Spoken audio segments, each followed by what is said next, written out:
So as I always say, welcome sport fans, welcome sport fans. Welcome to our third conversation of the Institute for Education's Safer at Home Speaker Series, featuring this awesome duo of IFE Steward, New York City CTO, John Paul Farmer, and Mr. Matt Lira, Special Assistant to the President for Innovation Policy and Initiatives in the White House Office of American Innovation.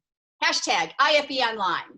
The mission of IFE is to harness the power of data, innovation, and soft diplomacy in the global community. Matt and John, you are both IFE Gold, you're IFE veterans, you have IFE DNA, and you continue the tradition of distinguished special guests from Nobel Prize laureates and Supreme Court justices and everything in between. I want to applaud our IFE leadership with us today. Co-founder Jim Valentine, Chairman of the Board of Stewards, Marcy Robinson, you can give us a wave, and IFE trustee, Kelsey Valentine. And a big shout out to our lead support, Microsoft, Charter Communications, Matt Cutts, Todd Park and Amy Gang, Google, Dr. R. David and Joanne Edelman, John Paul Farmer and Britt McCandless, and as always, thank you for your support. And welcome to our extraordinary and plenipotentiaries ambassadors with us, the ambassadors from Singapore, Belgium, Estonia, Bosnia, and Bulgaria, all great partners of us. And of course, all of our diplomats and friends from around the world, including Sweden and the EU and Brussels and San Francisco and LA and Boston and Chicago. And Mayor Williams, welcome. And Michelle Lee, loving having you here with all IFE former gold speakers. Welcome, of course, to the awesome White House Presidential Innovation Fellows, United States Digital Service, Tech Congress, TTS, 18F, and Coding It Forward, the tech superheroes with us today. Quite the turnout for the two leaders that sparked this Tech and Gov hashtag Civic Tech Service Revolution 8 years ago. You all are now a force.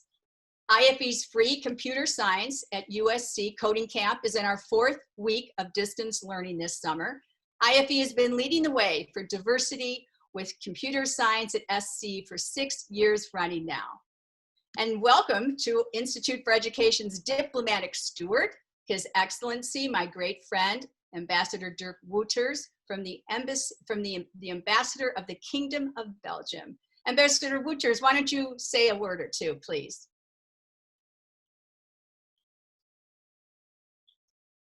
Can you hear me? Can you hear me now? Yes. So yes. Hi everybody, great to be with you all. Hi, and I just wanted to say, Kathy and all the dear participants, I never stopped being a true supporter and admirer of the Institute for Education, and there's no reason we should stop the support and admiration now that you have pivoted into your new virtual life. But of course, most of the people in this call, they have moved into something different. I mean, the operations are different today. For some, it's fundamentally different. For others, it's just different. But whether you're an academic, a public servant, or you're in the world of business, for my world, the world of some of my colleagues in the call, the diplomatic world, I think I can speak on behalf of all of them when I say that we still hope that we can go back a bit to the more traditional world of contact physical meetings. Yeah, well, is it still okay if I just want now to conclude, Kathy? And what we see in our world is that the virtual meetings between leaders, I mean, while they can be very useful, but they do not always meet the high standards of preparation, management, and follow-up that is traditionally done by professional diplomats. But the good news, of course, is that technology has made a case, and technology has probably done more in the last 4 months for the diplomatic corps in Washington and in other duty stations than in the last 40 years. So the case has been made cogently. I will leave it at that. and hand it over to you, Kathy. But thank you for having me in the call. Thank you, Ambassador Wouters, and you handled our Zoom bomb with great aplomb. Of course you did, you're a diplomat. And now, here we are to introduce our speakers today is the husband of IFE's Innovation Steward, Amy Gang, the compounded awesome leader and friend, Todd Park, the legend and the icon, is here with us today. Many of you know him as the former United States CTO. So Todd Park, I'm doing some somersaults and cartwheels. I'm so happy you're here today. Take it away.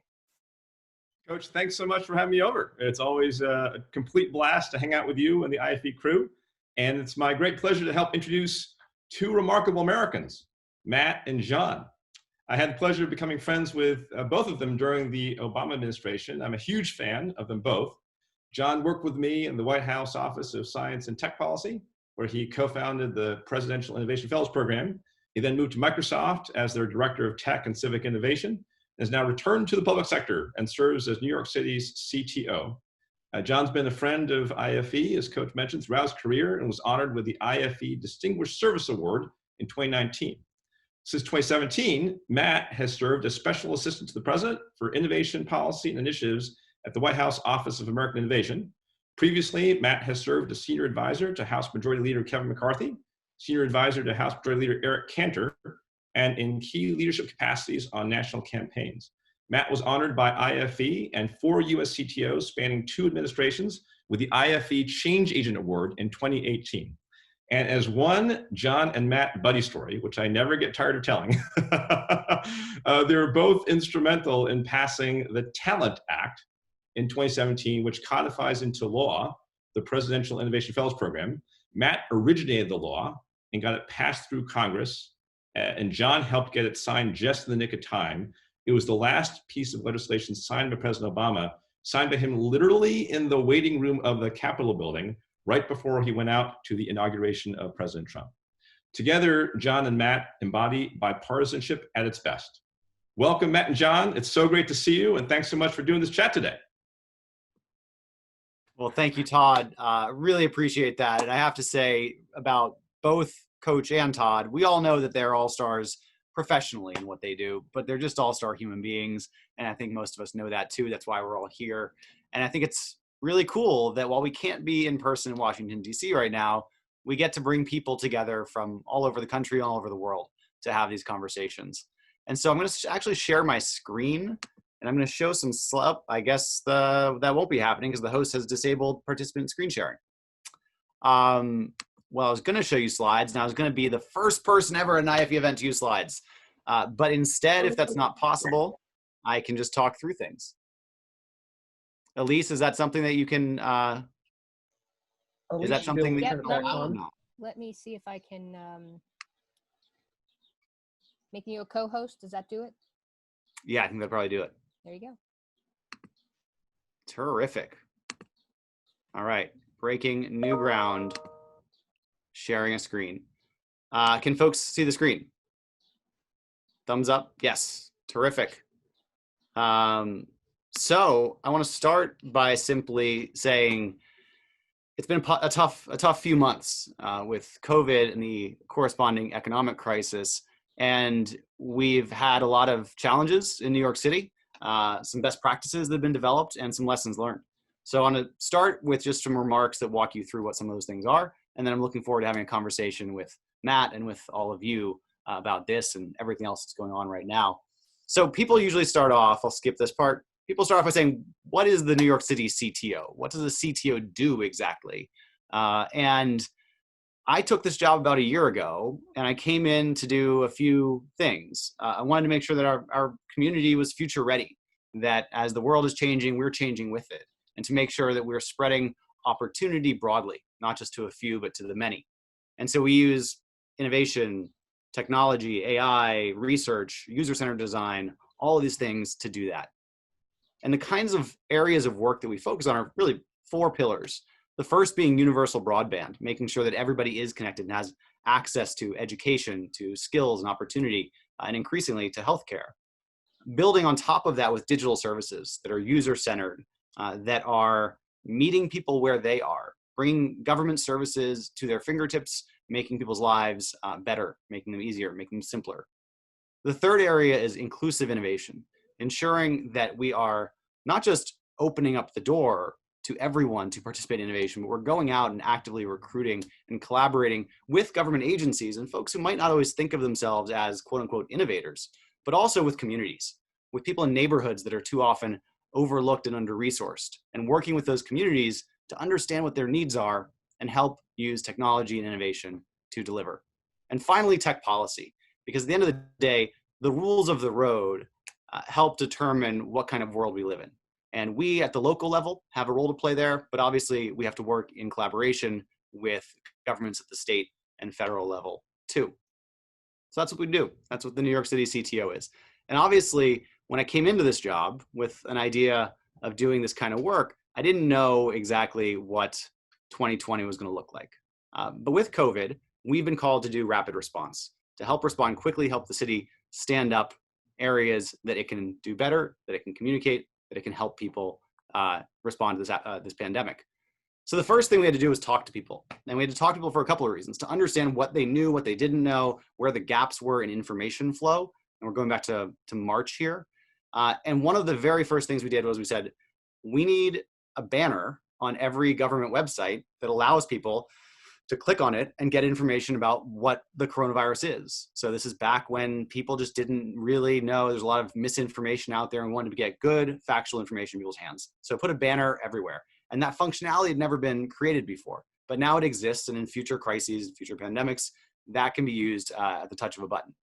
But we also need to highlight what's essential, to create a front door where people could come in and say, I want information on health, on what is the coronavirus, but also what does this mean for rental assistance programs? What about job training and employment programs? All kids in schools, all the things that people were worried about at the same time. At the time, too often in too many governments, that information is really organized around the government org chart. And that's not really helpful to most people. So we created a front door where people could go and get the type of information that might matter to them, no matter which government agency was working on it.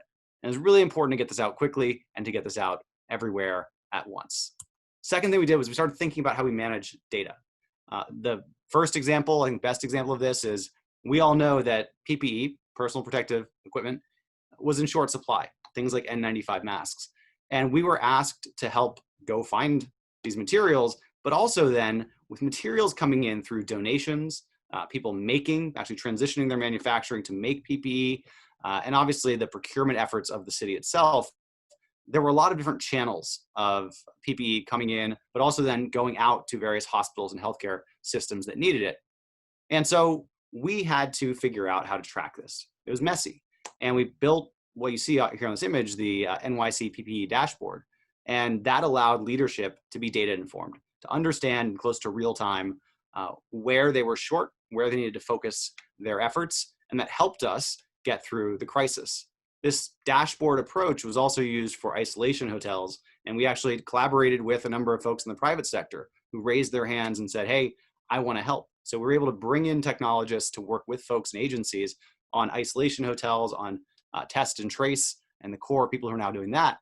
And we also brought in Hillary Mason, who's a fantastic data scientist, to work on bringing our in-house data together with external data, working with Harvard, working with Facebook on some of their mobility data to understand where people were actually adhering to social distancing advice and where they were not. And that could inform our decision-making around how we communicate.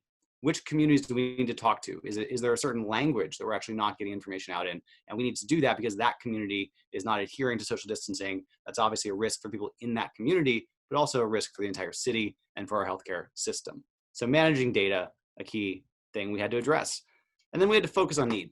We had to say, we've got to prioritize. And so we need to focus on the people who are in greatest need because they have a health risk, a pre-existing condition. They're older adults. They might have financial strain, low income, don't have the resources to get things delivered online that a lot of us might rely on. And that makes them vulnerable. And often it makes them isolated because if they're living alone, if they're not near family, that creates a whole nother set of complicating factors. In response to that, we decided to do a program to put out tablets into the hands of these older adults in NYCHA, the New York City Housing Authority. People living in public housing living in senior-headed households, so there aren't young people around to help them, and too often they don't have technology that allows them to connect. And so we did the 10K project, 10,000 devices, and in a matter of weeks, we put these tablets into every borough, put them into 288 different developments, and got these into the hands of people who really, really needed them. And we knew that people would use this for ordering groceries. We knew they'd use this for appointments, telehealth appointments with their cardiologists. And they did all of that. But it's quotes like this one that really hit me. One woman said, "The tablet is a lifesaver. Being able to see family and talk to them, that's really exciting. At least I know everybody's okay and they know I'm okay." And that human connection is really at the core of what being connected does. It allows you to connect, not just through technology, but with other people. And that approach is an initial deployment in response to the Internet Master Plan. And this is another key point, is that we'd done a lot of work prior to COVID, and that was critical to allowing us to move quickly. The Internet Master Plan was released by my office and by the mayor back in January of 2020. And it's a vision for how we close the digital divide, how we actually make an equitable internet ecosystem where everyone's connected at home, on the go, at work, in public spaces. And that's a big problem right now, because right now, 18% of New Yorkers don't have broadband at home or on the go. Neither. They're completely disconnected. Another 1 out of every 5 New Yorkers lack one or the other. They might have a mobile phone, but they don't have home broadband, or vice versa. And so 2 out of every 5 New Yorkers are underconnected at the very least. And the Internet Master Plan is an approach for how we can address that. Because we have to stop digital redlining. You look at a map like the one you see here of New York City, and you see how inequitable it really is right now, where the dark shaded areas of the city are the areas that have high adoption rates for broadband, the lighter have lower adoption rates. And just compare most of Manhattan versus most of the Bronx. And unfortunately, these maps look a lot like maps of income disparity, and those maps look a lot like maps of a racial census of the city. And so we have to stop digital redlining. We have to make sure that everybody really has a shot because they have these foundational tools.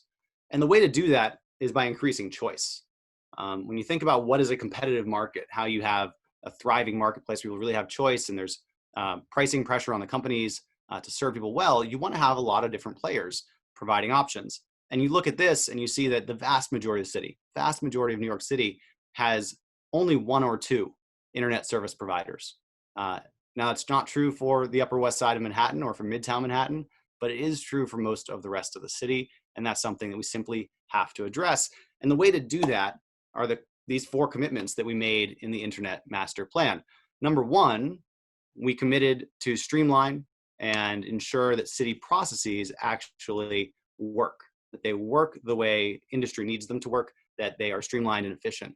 Number 2, to optimize public assets, to say, hey, we've got firehouses and we've got schools and we've got public housing developments. All of these things, they've got rooftops and facades. Those things have value. They can help industry deliver more quickly, more options to more people through the 3rd point, which are infrastructure partnerships. How do we make sure that government does what it can do well and lowers barriers to entry so that we can get that 4th point, more competition and better service options for the people of our city? And the quotes that we heard when we released this plan were very inspiring and rewarding, I guess. People saying this was fantastic. That was Andrew McLaughlin, former Deputy CTO of the United States, a game changer, the Benton Institute for Internet and Broadband. The most thoughtful and comprehensive blueprint by any major city. That was Gigi Sohn, who is an expert in the field, formerly of the FCC. And I don't have the quote up here, but hearing a positive quote supporting what we're doing from Vint Cerf, one of the fathers of the internet, was also a personal favorite. And so where are we going now? Well, we're following on what we said we were going to do, and we're accelerating it because of the crisis, because we know we can't wait decades for digital transformation. It's got to happen now. And what was previously thought of as a moral imperative, it's the right thing to do, we now see it's a public health imperative too, that people need to be online if they're going to get services online, if they're going to do the right thing during a pandemic. So this universal solicitation for broadband is a request. It's saying, hey, how would you use, to start with, NYCHA, these public housing assets, how would you use these to deliver internet service, broadband internet service to more people? And we currently have this open. We've gotten some fantastic ideas already. We're open for submissions until next Tuesday, June 30th. So if you happen to know anybody that you think would like to respond to this, please let them know. Have them go to nyc.gov/CTO and let us know what their ideas are for how they, as a private company, as a community-based organization, can use city assets to deliver broadband service to more people. And so all of this is to say there are a few lessons that we've learned from the last few months. Number one, you need a team with 21st century skills, the ability to do these things, but a team isn't enough. You need a network. And that goes to the second point of breaking down silos. So often government focuses on which agency you're a part of. And at the end of the day, when a crisis like this hits, you're not a part of an agency anymore. You're a part of government, and increasingly you're just a part of society. And so we need to be able to organize people across these silos, whether that be agency versus agency, whether that be inside of government versus outside of government. And the networks that we have built in the civic tech community and the gov tech community have been critical to doing that. The third thing here is deliver fast. And this is something that can set people in the gov tech community apart. The ability to deliver something quickly that's not simply a memo, but it's actually a working product or at least a prototype. That sets you apart. It's a way to win credibility and win trust in a fast-moving environment. The fourth thing is sharing the work, making sure that not just we share the work product, but that we also focus on sharing the workload, making sure that we are sharing the workload with people so that we don't become a bottleneck. Because at the end of the day, no one can do it alone. We got to do it together. So share the workload. Look around corners, look at what's coming next. That's really important because you don't want to get stuck in being reactive. You want to be proactive. And this is a point for all us to think about. Let's start planning for the next time now. We don't know what the next crisis will be, but we know there will be one. And so let's get ready. Let's pre-position technology. Let's pre-position the people and the teams so that we're ready to respond when it does happen. And with that, I want to say thank you. Thanks, Coach. Thanks, Todd. Thank you, Matt, for joining me for this. And thanks, everybody, for coming. I'm looking forward to the conversation. Well, that was incredible, John, as always. An incredible overview of your efforts in the city of New York. And I know that anyone involved with New York City in any capacity has appreciated the hard work that you and your team have been doing in particular. One of the things that that strikes me about this community is just how pragmatic and productive and collaborative we've been. And that's not something that was been created by this crisis, although it has been strengthened by it. It's something that, as Todd mentioned, goes back years. And several of the people that are on, and I want to start by saying that because several of the folks that are participating in today's discussion, of course, John and the coach and Todd and so many others, but many of you who are just dialed in and have helped make that reality. And so I want to start by just saying we should take a measure of pride that the civic tech community has had a positive impact on our national response, really the global response to this crisis. And you see that both in the incredible work of people like Matt Cutts and Josh DeFrancis and so many others throughout the federal government today, but also sort of in the alums, former PIFs, former USDSers, former people from TTS, all around the country. And I tell you, I kept finding the good work and seeing the alums without looking for it. I would hear about something cool happening in New York. I'm like, who did that? It's like, oh, John Paul Farmer.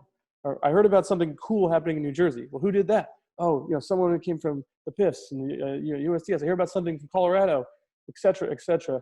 And so many times you turn around, you look around that corner, as John said, and it'd be somebody from this community somewhere in the country, somewhere in the world. So again, we've got a lot of work to do, a lot of challenges ahead, but we should again take pride in that and be heartened by it, that our philosophy of working together still works. And with that, I promise that'll be my only diatribe, turning the focus back on John. So you talked about, you've touched on this in your opening remarks, and I'd be interested to go a little bit deeper into it.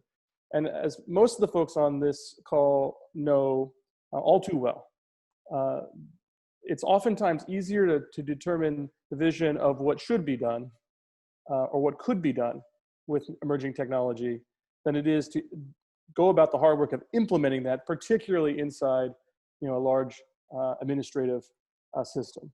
And even on the scale of the federal government, New York City's got one of the most complex in the world.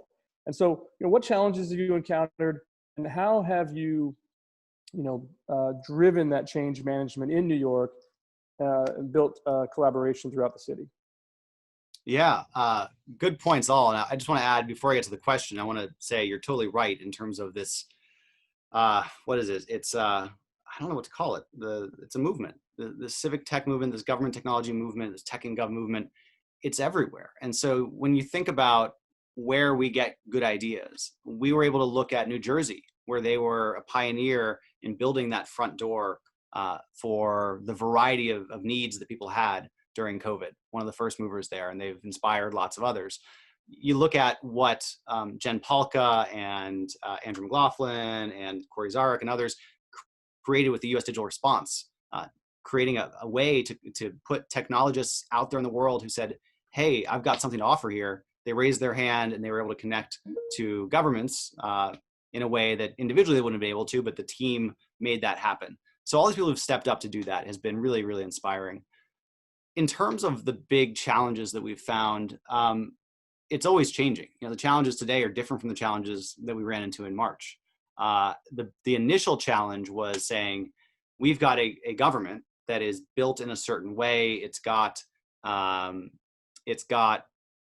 responsibilities that are divided up, where the Department of Health does one thing and the Department of Health and hospitals might do a different thing, but now suddenly they need to work together because everything's moving so fast, and the things that one agency does are absolutely integral to the things another agency does. And so forming those connections was a challenge in the early days. And it's one of those things where I look at that now and I say, we've got to make sure that we have these connections formed all the time, and we don't wait for a crisis to come to say, oh, gee, these people should know those people. We need to make sure that that's happening all the time. And then you look today, and I think one of the big questions we have here in New York, at least, is just the uncertainty we're on the path to recovery. We've just entered phase 2 of our reopening here in New York City. And the uncertainty, not just around what's happening here in our own community, but what's happening around us and how that's going to impact the path that we're on. So that's also a challenge that we're facing today. Oh, that's great. So kind of dovetailing off that, given your experience in the city, I might get in trouble for calling it the city with some of my friends in other places, but what advice do you have for people that are in a role similar to yours, CTO or otherwise, in cities across the country and the world? What steps should they be taking to sort of cultivate that community and address this crisis? Yeah, I think you've got to look at what the strengths are locally. We've got fantastic groups like U.S. Digital Response that I mentioned who can help you tap into nationwide talent, but look locally at the people and the organizations and the companies that have a mission that's aligned with yours, and figure out how you can work with them in ways that maybe you didn't in the past. So we were able to, involve the appropriate folks from the legal standpoint to vet and review the relationships and say, yes, this is appropriate, and getting that done so that we could collaborate more openly with some of these local companies and private individuals than we normally would was key. Because at the end of the day, we don't want to be a bottleneck. We don't want any one agency, and we certainly don't even want government itself to be a bottleneck that is slowing down recovery. We want to be, in some ways, I guess, a clearinghouse for good ideas, so that if somebody else has the ability to run with it and make something happen. Great example of this is the Brooklyn Navy Yard in New York City, which it literally was a Navy yard. They built ships for generations and generations.